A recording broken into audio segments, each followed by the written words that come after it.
تشریف لائیں گے، اپنے معزز اسناد سے ہمیں مستفید فرمائیں گے۔ استقبال کیجیے نعرہ تکبیر، نعرہ رسالت، نعرہ رسالت، نعرہ حیدری، نعرہ تحقیق۔ بسم اللہ الرحمن الرحیم۔ ان اللہ و ملائکتہ یصلون علی النبی یا ایہا الذین آمنوا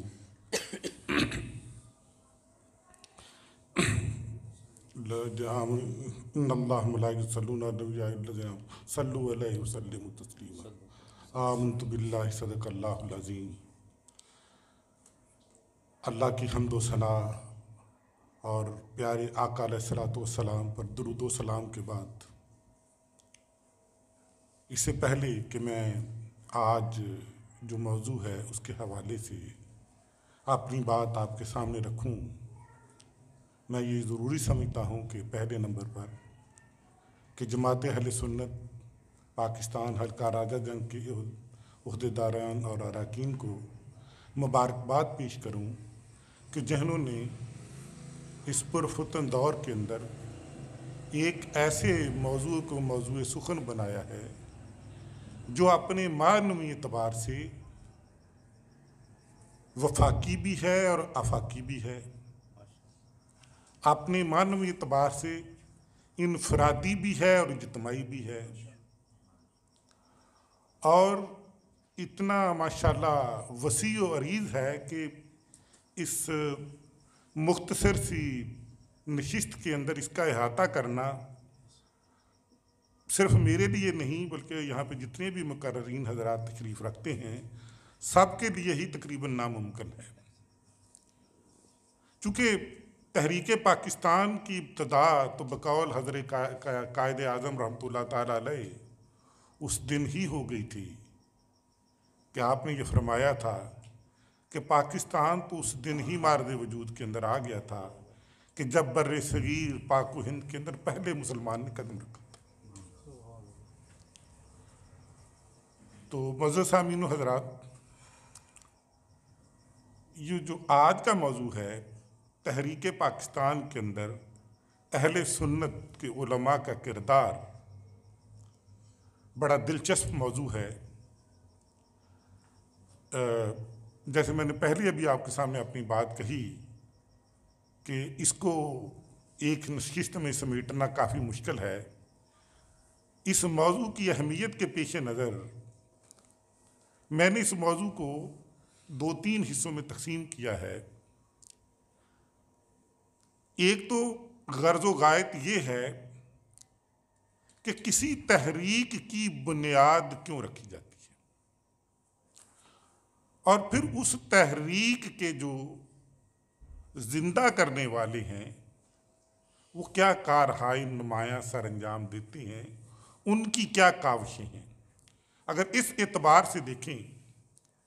الحمدللہ ثم الحمدللہ اس مسجد کے اندر بیٹھے ہوئے تمام حضرات انشاءاللہ یہ بات سن کر آپ کا سر فخر سے بلند ہو جائے گا کہ اس خطہ سرزمین جس کو آپ پاکستان یا بر صغیر کہتے ہیں، اس کے اندر اگر سر کٹائے ہیں تو اہل سنت جماعت والوں نے کٹائے ہیں، اگر لہو کا نذرانہ پیش کیا ہے تو الحمدللہ آپ کے اکابرین نے ہی وہ یہ کام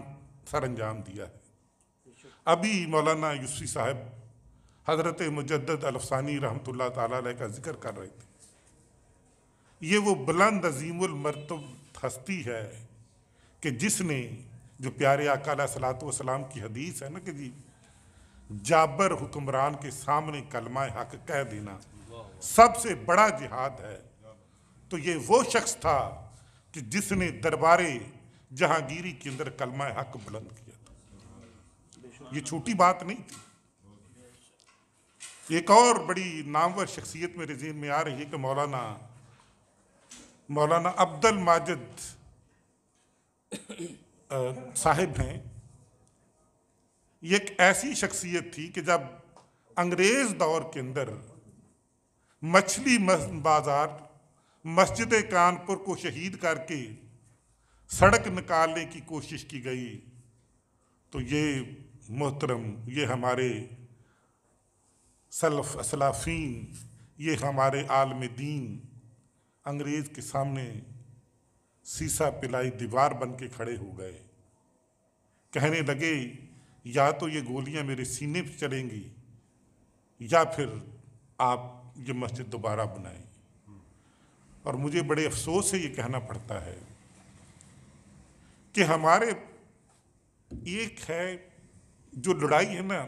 ایک ہے کہ آپ سامنے کسی کے بیٹھے ہیں تو آپ لڑ رہے ہیں، کہ کھلا دشمن اتنا خطرناک نہیں ہوتا جتنا کہ ایسا دشمن جو آپ کو نظر نہیں آ رہا وہ خطرناک ہوتا ہے۔ اہل سنت کے جو علماء دین تھے ان کا سب سے بڑا مسئلہ یہ تھا، اور یہ مسئلہ درپیش حضرت قائد کو بھی رہا، کہ انہیں چومکھی لڑائی لڑنی پڑی۔ بقول شاعر، تیر کھا کے دیکھا جو کمین گاہ کی طرف، اپنے ہی دوستوں سے ملاقات ہو گئی۔ ہمارا سب سے بڑا مسئلہ یہ تھا کہ ہمارا میں ان کو اسلاف تو نہیں کہوں گا، بہرحال وہ مسلمان اپنے آپ کو کہتے ہیں، ٹھیک ہے، میں اس کے بارے میں کچھ نہیں کہتا، لیکن کچھ طبقہ وہ تھا کہ جو ہندوؤں کے ساتھ ایک تھالی میں بیٹھ کر کھانے کو جائز قرار دیتے رہے، اور اس دور کے اندر حضرت امام احمد خان بریلوی رحمۃ اللہ تعالیٰ نے 2 رسالے جاری کیے، جس کے اندر انہوں نے بڑی تحقیق اور تشکیق سے ساتھ واضح کیا کہ بھی ہندو اور مسلم کیسے ایک ہو سکتے ہیں۔ اور افسوس صد افسوس، ایک ایسی شخص کہ جو آپ کی اور میری بقا کی جنگ لڑ رہا تھا، اس کے کافر اعظم کا خطاب دیا گیا، اور حتیٰ کہ یہاں تک یہ بھی کہا گیا، اس دور کے اندر جب پاکستان بن گیا تو میں چند ایسے لوگوں کو جانتا ہوں کہ جو یہ الفاظ کہتے رہے کہ شکر ہے کہ ہم پاکستان بنانے کے گناہ میں شامل نہیں۔ تو الحمدللہ اللہ کا شکر یہ ہے کہ چونکہ اسلام کو زندہ رکھنا، اسلام کی بقا، تو یہ اللہ کے ذمے ہے، اور تا قیامت انشاءاللہ کسی دور کے اندر بھی اللہ کی ذات انشاءاللہ علماء دین یہ دنیا میں آتے رہیں گے، اور یہ اللہ کا احسان ہے کہ اللہ نے یہ فریضہ، یہ عظیم کام آپ کے اور میرے جو مکتبہ فکر کے علماء دین ہیں ان کے حصے کے اندر آیا۔ آپ سب بخوبی جانتے ہیں کہ پورے بر صغیر کے اندر جتنے بھی یہ مسلمان ہیں، یہ کن کی کاوش ہے؟ ہمارے بزرگان دین کی ہے۔ بڑے بڑے نام، حضرت دادا بخش رحمۃ اللہ تعالیٰ علیہ، حضرت بابا فرید الدین شکر گنج، اور پھر جو اجمیر شریف کے اندر بزرگ ہیں، کن کن کا نام لوں؟ تو ایک بڑی لمبی داستان ہے کہ جن لوگوں نے پھر حضرت قائد کے دست و بازو بنے، مولوی فضل حق شیر بنگال، اور ابھی جیسے میں نے مولانا ماجد صاحب کا ذکر کیا تھا، یہ وہ عظیم شخص ہیں کہ جو مولانا حسرت مہانی رحمۃ اللہ تعالیٰ علیہ کے، حضرت محمد علی جوہر اور مولانا شوکت علی کے استاد ہیں، ان کی صحیح معنوں میں تربیت کی، اور محمد علی جوہر رحمۃ اللہ تعالیٰ علیہ وہ شخص ہے کہ جس نے مسلمانان بر صغیر کی تعلیم و تربیت کے لیے اور ان مخدوش حالات کے اندر ان کی مردہ روحوں کو جلا بخشنے کے لیے پورے بر صغیر کے اندر جو ہے وہ طوفانی دورے کیے اور مسلمانوں کو جگایا، اور پھر دوسری جو مختلف انگریزوں کے ساتھ کانفرنسز ہوتی رہیں، ان کے اندر اپنا ایک بہترین رول ادا کیا۔ تو افسوس یہ کہ مولانا محمد علی جوہر رحمۃ اللہ تعالیٰ علیہ 1931 کے اندر ہی دنیا فانی سے رخصت ہو گئے، یہ کہتے ہوئے کہ میری نماز جنازہ پڑھی تو غیروں نے پڑھی، مرے تھے ہم جن کے لیے رہے وہ وضو کرتے. یہ اللہ کی مشیت تھی. پھر اس کام کو آگے مولانا شوکت علی رحمۃ اللہ تعالیٰ نے بڑھایا. ان کی بھی یقینی طور پر گراں قدر خدمات ہیں. تو لیکن 1938 کے اندر وہ بھی اللہ کو جا ملے. اور ان کا ایک روحانی تعلق تھا حضرت اقبال کے ساتھ، جو بعد میں 1938 کے اندر جو اقبال لاہوری کی جو تحریک تھی، جس کے اندر نظریہ دو قومی نظریہ کو عروج ملا، اور بعد میں 23 مارچ 1940 کو قرارداد پاکستان، پہلے تو اس کو قرارداد لاہور کہا گیا، بعد میں قرارداد پاکستان کے نام سے یہی پاکستان کی بنیاد بنی. معزز سامعین، یہ وہ تاریخی حقائق ہیں کہ جس سے ہمارا سر فخر سے بلند ہوتا ہے کہ ہمارے اکابرین نے تحریک پاکستان کے اندر کما حقہ طریقے سے ایک بہترین رول ادا کیا ہے. پاکستان بننے کے بعد بھی ایک بڑی عظیم شخصیت میرے ذہن میں آ رہی ہے، میری ان سے الحمدللہ ملاقات بھی ہوئی. راجہ جنگ کی سرزمین اس لحاظ سے خوش بخت ہے کہ انہیں یہاں پہ بھی آنے کا موقع ملا. حضرت علامہ مولانا عبدالخالق خان نیازی رحمۃ اللہ تعالیٰ ایک بڑے دبنگ شخصیت تھے، اور انہوں نے قائد حضرت اپنی جوانی کے دور میں حضرت قائد کو یہ لکھا تھا کہ لڑنا ہے تو بے تیغ لڑ. تو حضرت قائد مسکرائے. آپ نے کہا کہ آپ تو جوانوں کو جو ہے وہ ابھار رہے ہیں. ان کا یہ اے قائد، اسی دور کی ضرورت ہے کہ ہم نے اپنی نوجوان نسل کو ابھارنا ہے، ان کو زندہ کرنا ہے. اور آپ حضرت قائد کے ہراول دستے میں شامل رہے، اور قیام پاکستان کے بعد بھی حضرت علامہ مولانا عبدالخالق خان نیازی رحمۃ اللہ تعالیٰ علیہ، جنہوں نے صرف پاکستان کے وجود اور پاکستان کے اندر اسلامی شریعت کے نفاذ کے لیے شادی تک نہیں کی، اتنی بڑی قربانی پیش کی. اور پھر ان کے ساتھی حضرت مولانا شاہ احمد نورانی رحمۃ اللہ تعالیٰ علیہ کسی تعارف کے محتاج نہیں، انہوں نے بھی بہت بڑا رول پلے کیا ہے. ایک حصہ یہ تھا کہ تحریک پاکستان کے اندر ہمارے علماء کے کردار. اس کے بعد یہ ہے، جب ایک تحریک مارز وجود میں آ جاتی ہے اور اس کے اندر اللہ کی ذات جن لوگوں کو پسند فرماتے ہیں وہ اپنا رول ادا کرتے ہیں. آپ کیا سمجھتے ہیں کہ کیا جب آپ ایک مقصد کو حاصل کر لیں تو کیا اس تحریک کو ختم ہو جانا چاہیے کہ ذمہ داریاں اور بھی بڑھ جاتی ہیں؟ ذمہ داریاں اور بھی بڑھ جاتی ہیں. اب ہمارا مسئلہ یہ ہے کہ وہ اب نازک میری گفتگو کا حصہ ہے جو ہمارے لیے شرمناک ہے، لیکن یہ حقیقت ہے کہ تحریکیں زندہ تب رہتی ہیں جب ہم اپنی جو نوجوان نسل ہے اس کی صحیح معنوں میں تربیت کریں. اگر آپ باتوں سے ہی کلیں فتح کرنے کی کوشش کریں گے تو پھر باتوں سے کلے فتح نہیں ہوتے، تحریکیں مر جاتی ہیں. اب آپ خود اندازہ لگائیں، میں نے چند علماء کا ذکر کیا ہے، حالانکہ اس کے اندر ایک لمبی تفصیل ہے. کفایت اللہ کافی صاحب ہیں، مولانا مظہر کانپوری صاحب ہیں، مولانا جمال الدین میاں صاحب ہیں، اور بھی کافی سارے علماء ہیں کہ جنہوں نے بہت زیادہ جو ہے وہ تحریک پاکستان کے اندر ان کی کاوشیں شامل ہیں. لیکن آنے والے حالات کے اندر تحریک پاکستان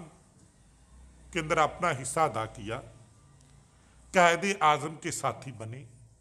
پاکستان مارد وجود کے اندر الحمدللہ آ گیا. یہ تو اللہ کا لاکھ احسان ہے کہ قیام پاکستان کے فوراً بعد حضرت قائد کو تو بیچارے کو جس کو کافر اعظم کہا گیا، اندازہ کرے کہ وہ شخص اس کا قرآن سے کیا تعلق تھا. میں دو باتیں ان کے حوالے سے آپ سے ذکر کروں گا کہ 1939 کے اندر کسی شخص نے پوچھا کہ جی بہترین چیز کون سی ہے جو نوجوان نسل پڑھے، تو آپ نے فرمایا کہ قرآن سے بڑھ کے کون سی بہترین علم ہو سکتا ہے، کہ قرآن کے ہوتے ہوئے بھی کسی اور چیز کی ضرورت ہے، اس سے زیادہ مکمل چیز کوئی نہیں. اور پھر جب اللہ نے کرم کیا، جیسے ابھی مولانا یوسفی صاحب فرما رہے تھے کہ ہمارے جو پیر سید جماعت علی شاہ صاحب تھے، اللہ تعالیٰ ان کی قبر انور پر اپنی رحمت نازل فرمائے، کہ انہوں نے انہیں خوشخبری دے دی کہ انشاءاللہ پاکستان مارد وجود میں آئے گا. تو کسی نے قائد سے پوچھا کہ پاکستان کا آئین کون سا ہوگا، تو آپ کا جواب کیا تھا کہ وہی جو 1400 سال پہلے میرے آقا و مولا حضور پر نور شاف یوم النشور جد الحسن والحسین امام القبلتین حضرت محمد صلی اللہ علیہ وسلم چھوڑ گئے ہیں. قرآن سے بڑھ کر کون سا آئین ہوگا؟ قرآن ہی پاکستان کا دستور ہے اور قرآن ہی پاکستان کا آئین. اور پھر جب آپ سب اچھی طرح واقف ہیں، اگر نوجوان نسل نہیں جانتی تو یہ جان لے کہ جب فتنہ قادریت نے سر اٹھایا، جو کہ آج بھی ابھی ختم نہیں ہوا، یقین کریں کہ یہ جو فتنہ قادیانی ہے، اس کو بہت زیادہ سمجھنے کی ضرورت ہے،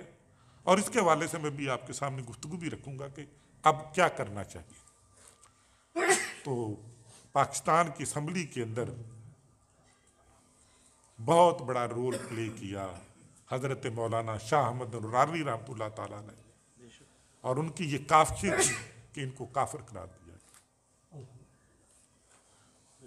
تو ابھی جیسے میں بات کر رہا تھا کہ جب ایک تحریک چلی، لوگوں نے اپنا کردار ادا کیا، اس کے بعد ضروری یہ ہے کہ اس تحریک کو زندہ رکھا جائے. اب تحریک زندہ کیسے رہتی ہے؟ جب نوجوان نسل کی تربیت کی جائے.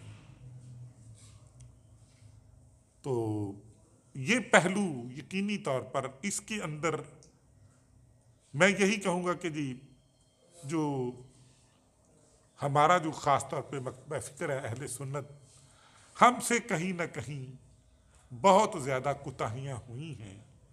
کہ جس کی وجہ سے نوجوان نسل کو اپنی یہ جو اکابرین ہیں،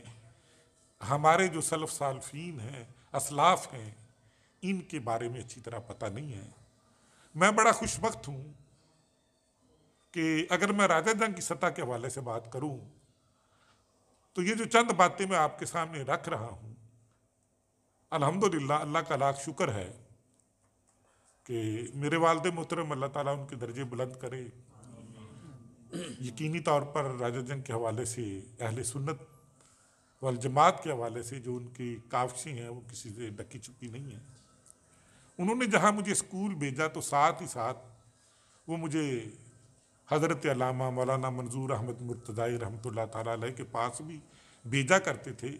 کہ ساتھ جا کے دین بھی سیکھو. تو اللہ کا شکر ہے کہ میں نے ان سے سیکھا. اور راجہ کی حیثیت کی سطح کے اوپر میں بات کروں تو علامہ منظور احمد مرتضائی رحمۃ اللہ تعالیٰ علیہ کے بعد یقینی طور پر ہمارے چند علماء حضرات،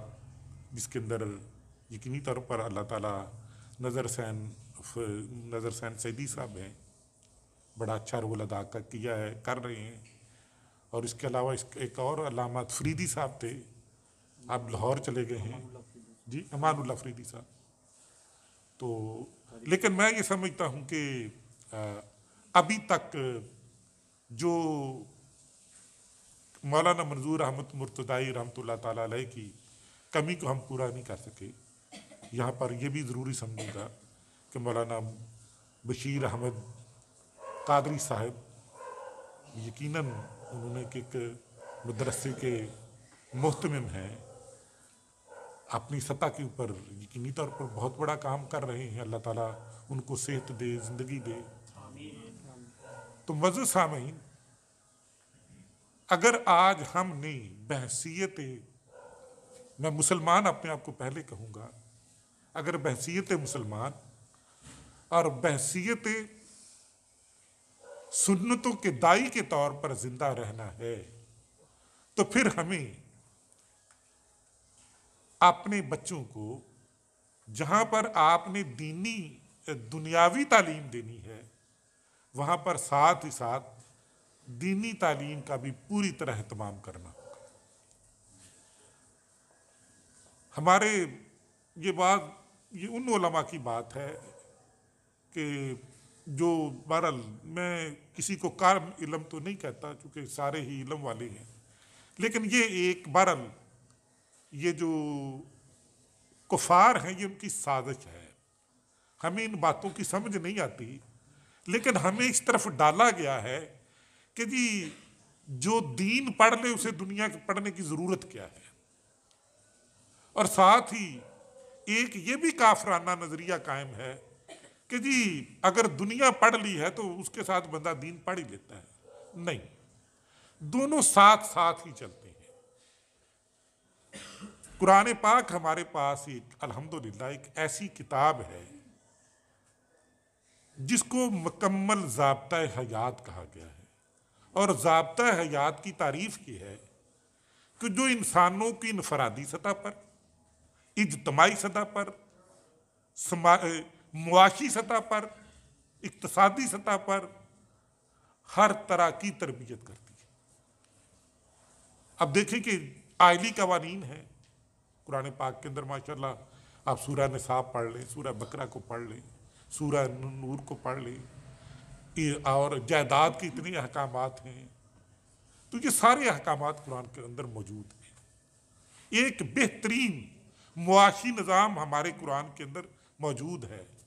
لیکن ہمارا سب سے جو ڈارک پہلو یہ ہے کہ ہم نے اس طرف،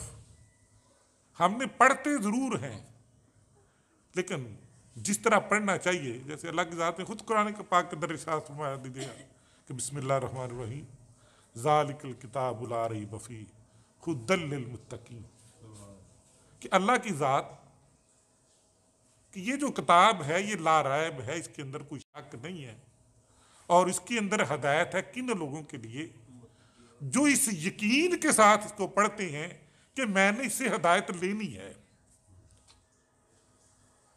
تو میری عرض یہ ہوگی کہ قرآن ہم پڑھتے ہیں لیکن ہمیں اپنے یقین کو محکم کرنا ہے، اس کو پختہ کرنا ہے کہ ہمیں کیا چاہیے۔ ہم نے نہ صرف اپنے آپ کو بلند کرنا ہے بلکہ آقا علیہ الصلوۃ والسلام کی سنتوں کا احیاء کرنا ہے، اور احیاء کب ہوگا؟ جب ہم ایک چیز کو صحیح معنوں میں سمجھیں گے۔ یہاں پہ ماشاءاللہ برخودار طاہر مرتضائی تشریف رکھتے ہیں، مجھے پتہ چلا ہے، مجھے بتایا گیا کہ ماشاءاللہ بہت اچھے عالم ہیں، ایک اچھے مدرسے سے پڑھ کے ہیں، مجھے بڑی خوشی ہوئی۔ اسی طرح حضرت علامہ بشیر احمد قادری صاحب تشریف رکھتے ہیں، اور دیگر اکابرین یہاں پہ تشریف رکھتے ہیں۔ میں گفتگو تو میری کافی لمبی ہو گئی ہے، میں اب اس کو وائنڈ اپ کرتا ہوں ایک چھوٹا سا سوال کر کے، تو پھر انشاءاللہ کہ جی جب غزوہ بدر ہوا تو اس وقت جب اللہ نے مسلمانوں کو فتح عطا فرمائی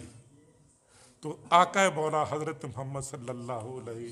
وآلہ وسلم نے صحابہ سے مشورہ کیا کہ یہ جو کفار قید ہوئے ہیں ان کے ساتھ کیا سلوک کرنا چاہیے۔ تو سیدنا عمر رضی اللہ عنہ تو بڑا سخت جواب تھا کہ ان کو سب کو قتل کر دیا جائے،